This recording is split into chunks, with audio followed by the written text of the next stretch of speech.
30 ఏళ్ల క్రితం ఒకే ఒక్క పిలుపుతో వ్యవస్థను ఉరికించిన ఆ విజన్ మీకు గుర్తా? తప్పు చేసిన అధికారి కళ్ళలోకి చూసి యు ఆర్ సస్పెండెడ్ అన్న కంఠస్వరం గుర్తా? అచ్చం అలాంటి పదునైన పాలనే నేడు 2.0 వెర్షన్లో ప్రత్యక్షమైంది.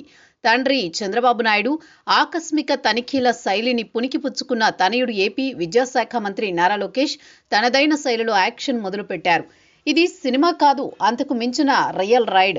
Mangalagiri Mayuri tech park AP EDB కొత్త ఆఫీస్ ప్రారంభోత్సవం మంగళవారం అట్టహాసంగా ముగిసింది. స్కెడ్యూల్ ప్రకారం మంత్రి లోకేష్ కాన్వాయ్ ఒక దిశగా వెళ్లాలి, కానీ అక్కడే అసలైన ట్విస్ట్ మొదలైంది.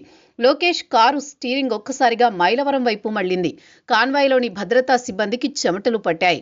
ఐఏఎస్ అధికారుల నుంచి కింది స్థాయి సిబ్బంది వరకు ఏం జరుగుతోంది అని ఆందోళనలో మునిగిపోయారు.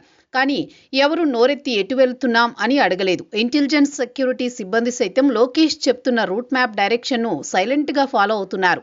అందరిలోనూ హై టెన్షన్. ఎటు వెళుతున్నాం, ఎక్కడికి వెళుతున్నాం, అక్కడ భద్రతా తనిఖీలు జరిగాయా లేదా, జర్నీ సాగుతున్నంతసేపు అందరిలో ఉత్కంఠే. కొంతసేపటి తర్వాత కాన్వాయ్ ఓ స్కూల్ ముందు ఆగింది.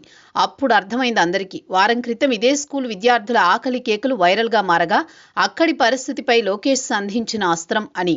నారా లోకేష్ లోపలికి వెళ్లే సమయానికి స్కూల్లో పిల్లలు భోజనం చేస్తున్నారు.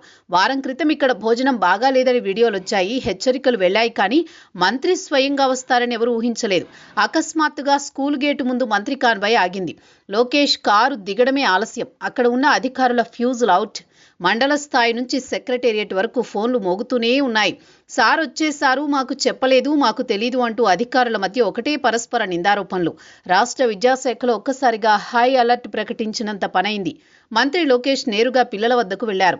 అక్కడ ప్రోటోకాల్ లేదు, ఆడంబరాలు లేవు. ఒక అన్నలా ఒక తండ్రిలా పిల్లల మధ్య కూర్చున్నారు.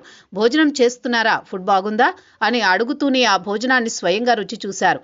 ఆ ముద్ద తిన్న లోకేష్ కళ్ళలో పదును పెరిగింది. అధికారుల వైపు తిరిగి ఒక్కటే మాట చెప్పారు, నా ఇంట్లో పిల్లలకు ఏ భోజనం పెడతానో నా రాష్ట్రంలో ప్రతి విద్యార్థికి అదే నాణ్యమైన భోజనం అందాలి. క్వాలిటీలో తేడా వస్తే కఠిన చర్యలు తప్పవు. ఆ హెచ్చరికతో మైలవరం నుంచి అమరావతి వరకు వ్యవస్థ గడగడలాడింది.